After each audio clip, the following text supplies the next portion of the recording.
Olá pessoal, estamos de volta com o curso de Java Básico. Essa é a aula de número 69 e hoje nós vamos continuar o assunto sobre threads. Na aula de hoje nós vamos aprender como criar várias threads ao mesmo tempo e também nós vamos aprender sobre os métodos isAlive e join.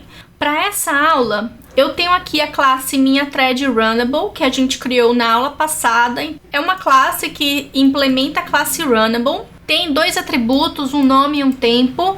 Tem um construtor também que recebe o nome e tempo. E a gente aprendeu na aula passada também que como a classe runnable não é uma classe que representa uma thread, mas sim uma instância de execução de uma thread, a gente ainda precisa criar a thread e passar a instância da classe runnable para o construtor thread. Então, por isso a gente a gente instanciou a thread dentro do construtor e chamou o método start. E é claro, por estar implementando a classe runnable, a gente também implementou o método run, que é um método obrigatório. Esse método, como a gente aprendeu nas últimas duas aulas, é o responsável por executar a tarefa que a thread tem que executar. Nesse caso, nós vamos imprimir na tela de 0 até 5. A cada impressão na tela, a gente pede para a thread dormir por um determinado período de tempo representado em milissegundos. E no final, depois que a thread termina de executar, a gente também mostra uma mensagem na tela falando que a thread terminou a sua execução. Para essa aula, para a gente ter um pouco mais de controle, por exemplo, que eu quero mostrar para vocês, eu vou comentar essa thread aqui dentro do construtor e eu vou passar isso para o meu método main. Eu já criei aqui uma classe teste com o método main para a aula 69 que nós vamos utilizar hoje. Então aqui eu vou instanciar 3 threads. Então vou botar aqui thread 1, uma nova thread passando o nome. Vou colocar aqui, vou colocar um tempo. Esse tempo eu vou colocar o mesmo para todo mundo. Aqui, como eu tirei aquela parte de thread, nova thread do construtor, eu vou ter que colocar aqui. Então, thread, T1, nova thread. Aqui eu vou colocar então a thread 1. E aqui também, T1 start, T2 start, T3 start. Se a gente executar isso daqui, a gente vai ter as 3 threads sendo executadas, só que elas serão executadas juntas porque o tempo aqui é o mesmo tempo para todo mundo. Vamos supor que eu quero colocar uma mensagem no final desse programa. Programa finalizado.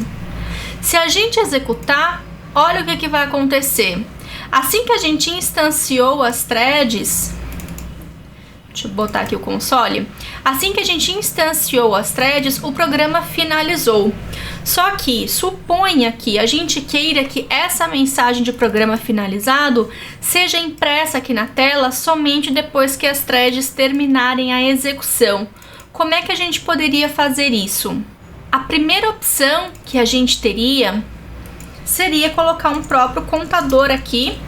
Vou chutar aqui alguns números, vou fazer a mesma coisa que a gente fez aqui mais ou menos, tá? Então, i recebe 0, i é menor que 7, por exemplo, e mais. Aqui eu vou colocar a thread para dormir. Então, thread sleep, eu vou pedir para esperar, não sei, 200 milissegundos. E é claro que isso tudo tem que estar dentro de um try catch. Então, vou colocar aqui. Vou deixar assim. Vamos tentar, com esse código, vamos ver se essa mensagem vai ser impressa só depois que o programa for finalizado. Foi antes, tá vendo? Depois que passou no contador 2. Talvez a gente precise aumentar esse número aqui de 7 para 14. Mais um pouquinho, talvez aqui o 15. Bem, com um 15 foi, mas a gente foi na base do chute, já que o nosso número original foi o número 7. Com o número 7 ele vai bem depois, após o 2 mais ou menos, que é quando o programa finaliza. Então esse primeiro exemplo não funciona muito bem. O que eu vou fazer aqui é um segundo exemplo que a gente vai modificar isso aqui um pouco. Então teste 2, vou passar todo esse código para cá, que é para a gente não perder nada e manter um histórico. Segundo exemplo que nós vamos fazer, nós vamos modificar um pouquinho isso daqui. Ao invés de eu usar esse for aqui, eu vou usar um while. O que esse while vai fazer?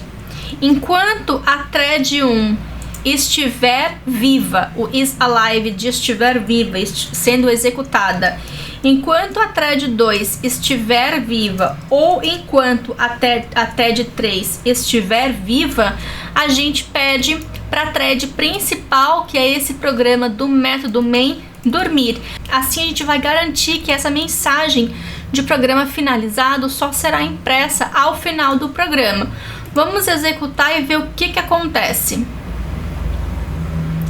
E aconteceu exatamente o que a gente queria. Só que olha só, a gente está colocando aqui uma lógica de programação extra dentro do nosso método main para garantir que essa mensagem só seja impressa na tela depois que todas essas 3 threads terminarem. Aqui eu poderia ter uma 4ª thread, uma 5ª thread, enfim, o número de threads que forem necessários.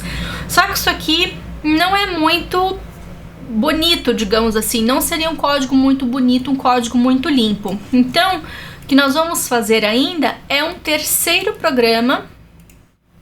Eu vou colocar aqui então teste 3. É um terceiro programa para a gente poder ver o que vai acontecer. Nesse terceiro exemplo, a gente vai substituir esse while por um outro método que a gente vai aprender, que é o método join.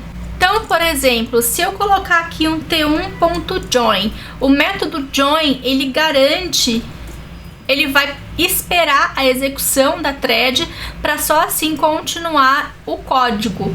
Então aqui esse método ele também pode disparar a exceção de exceção interrompida, então a gente precisa de um try catch. O que vai acontecer aqui?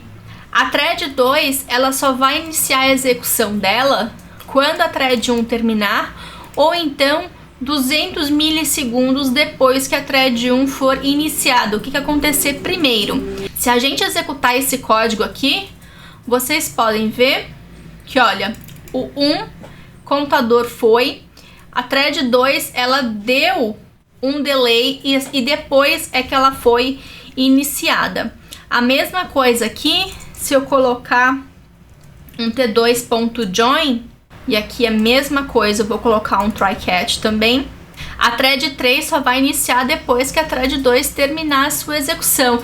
Então aqui a gente está vendo que a thread 1 e 2 é que está executando, e só depois que a thread 2 terminou a execução é que a thread 3 iniciou a sua execução. Porém, esse programa finalizado ainda está sendo impresso aqui no meio do programa. Como é que a gente faria, por exemplo, para fazer com que esse programa finalizado fosse impresso somente depois que as 3 threads terminassem? Vou colocar aqui um T1 join, T2 join, T3 join. E é claro, isso tudo aqui vai dentro de um try e um catch. Ctrl I para identar. O que isso vai fazer então? A gente vai iniciar as 3 threads, elas vão ter a sua execução. Depois o programa vai pedir para esperar a execução das 3 acabarem, para só depois imprimir a mensagem de programa finalizado. Então aqui vocês podem ver que está indo a execução, terminou a execução, programa finalizado. Vamos bagunçar isso aqui um pouco agora. Vou colocar aqui 700 e 800. Colocar tempos diferentes. Vamos ver se ainda assim o que vai acontecer. 1 terminou a execução, depois o 2 terminou a execução, depois o 3 e o programa finalizado. Então, utilizar o método join para poder esperar a execução de uma determinada thread acabar, terminar, é a maneira mais elegante que a gente tem para poder fazer isso, do que, por exemplo, utilizar o método isAlive como nós utilizamos nesse exemplo. Bem, para essa aula vamos ficando por aqui. Na próxima aula a gente vai aprender sobre prioridade de execução de threads. Lembrando, como sempre, o código-fonte está disponível gratuitamente no GitHub. Dúvidas, certificado, acesso ao fórum, cadastro gratuito lá no loiane.training. E é isso, pessoal, espero que vocês tenham curtido mais uma aula, vou ficar esperando pelo feedback de vocês e, por favor, não esqueça de dar um joinha aqui no YouTube para poder ajudar com a divulgação do curso. Até a próxima!